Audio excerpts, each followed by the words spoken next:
नमस्कार मंडळी, श्री स्वामी समर्थ. मी आहे अमृत आणि माझ्या ब्लॉगमध्ये तुमचं खूप खूप मनापासून स्वागत आहे.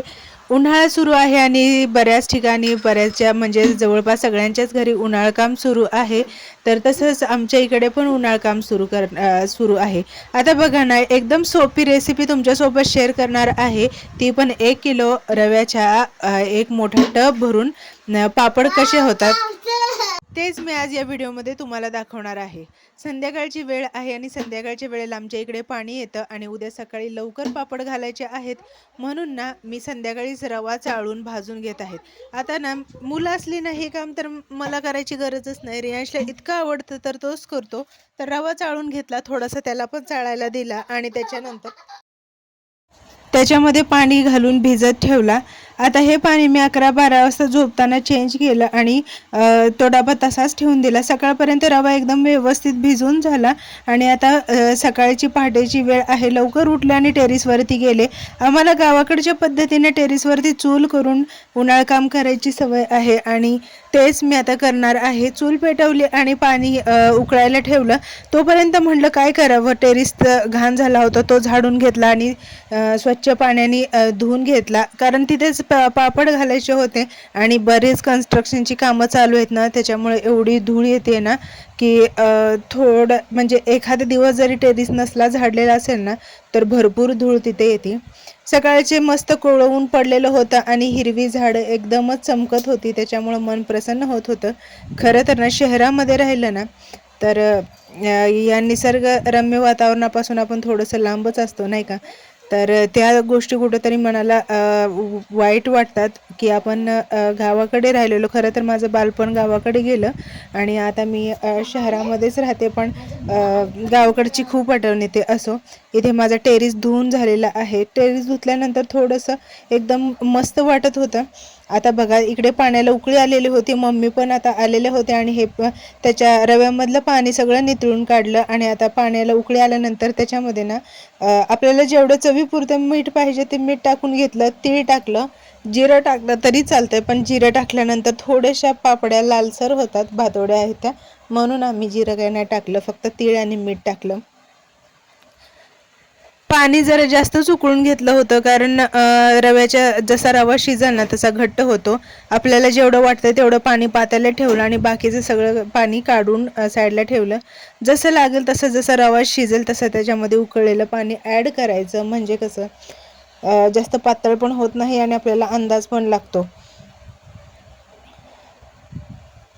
सकाळचे 7-7:30च वाजले आहेत, पण टेरेसवर भरपूर ऊन होतं आणि 8-8:30 वाजता तर अक्षरशः पायाला चटके बसत होते, एवढं ऊन पडलेलं होतं.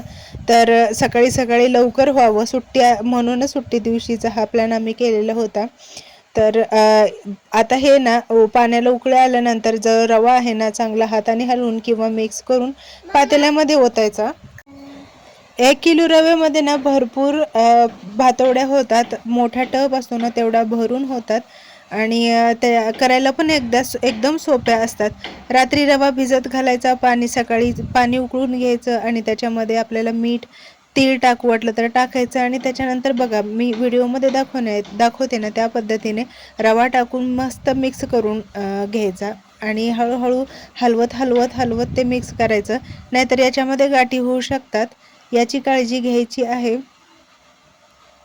आता जर तुम्ही शहरामध्ये राहत असाल आणि तुम्हाला कुठं चूल बनवण्याची व्यवस्था नसेल किंवा लाकडं वगैरे नसतील चुलीसाठी, तर ना तुम्हाला बेस्ट ऑप्शन आहे रव्याच्या भातुड्या. ह्या एकदम कमी वेळेत होतात आणि जास्त टेन्शन नसतं, चुकण्याचा काही विषय नसतो. मग गॅसवर पण आपण करू शकतो.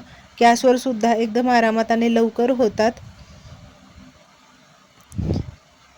तर याच्यामध्ये रवा टाकल्यानंतर हलवून घ्यायचं आहे. खाली लागण्याची शक्यता असते त्याच्यामुळं ना, आणि गाठी व्हायची शक्यता असते ना, त्याच्यामुळं सतत हलवायचं आहे. एक 10-15 मिनिट हलवल्यानंतर ना तो थोडासा असा घट्ट झाल्यासारखा दिसतो आणि थोडीशी त्याच्यावरती साई यायला लागल्यासारखी दिसते आणि थोडासा कलर चेंज होतो की मग समजायचं हे ना आता शिजायला लागलं आहे. त्याच्यावरती झाकण ठेवून झाकण काढून ठेवून असं शिजवलं ना तर व्यवस्थित शिजतो आणि नंतर थोड्या वेळ आरावरती ठेवून पण शिजवून घ्यायचं बरं का. म्हणजे कसं त्याला चांगली साय आली आणि थोडासा पिवळसर कलर आला की मग भातवड्या काढताना मोडत नाहीत आणि एकदम व्यवस्थित चविष्ट भातवडे होतात. आणि झाकण ठेवून जास्त वेळ थांबलं ना तर त्याच्यामधून ना उतू जाण्याची शक्यता असते, याची पण आपण काळजी घ्यायची आहे. आता आमच्या भातवड्याचं पीठ शिजवून झालेलं आहे आणि आता आम्ही दोघी घालायला घेत आहे.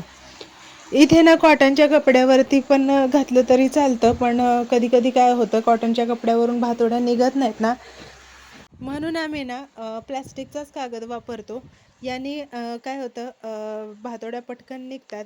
थोड्याशा ओलसर असताना पलटी करायच्या एक 2-3 तासांनी, त्याच्यानंतर मग आरामात सुकतात. आणि आता भरपूर ऊन आहे त्याच्यामुळे सुकण्याचं काही टेन्शनच नाही. बघा आम्ही 7ला सुरुवात केली, जास्त भातोड्या होत्या आणि चुलीवर केल्यामुळं 8:30-9 वाजले.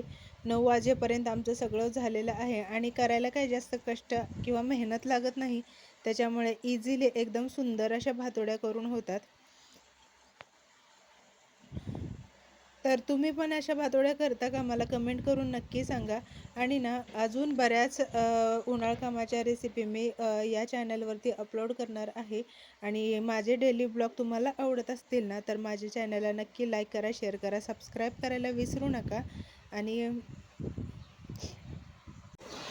या भातोड्या करण्यासाठी ना जास्त वेळ लागत नाही, हे महत्त्वाचं.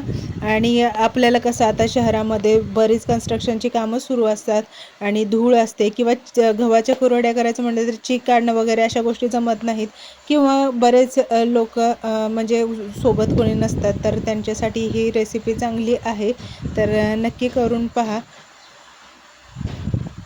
आता आमचं काम झालेलं आहे. या भातोड्या संध्याकाळी चांगल्या वाळल्या तर त्या अजून 2-3 दिवस उन्हात वाळवायच्या आणि त्याच्यानंतर मग पॅक बंद डब्यात ठेवून द्यायच्या आणि वर्षभर आपल्याला आरामात खाता येतात. तर चला, आजचा हा व्हिडिओ तुम्हाला कसा वाटला ना मला नक्की कमेंट करून सांगा. आणि असे छान छान व्हिडिओ पाहण्यासाठी माझ्या चॅनलला नक्की सबस्क्राईब करा बरं का.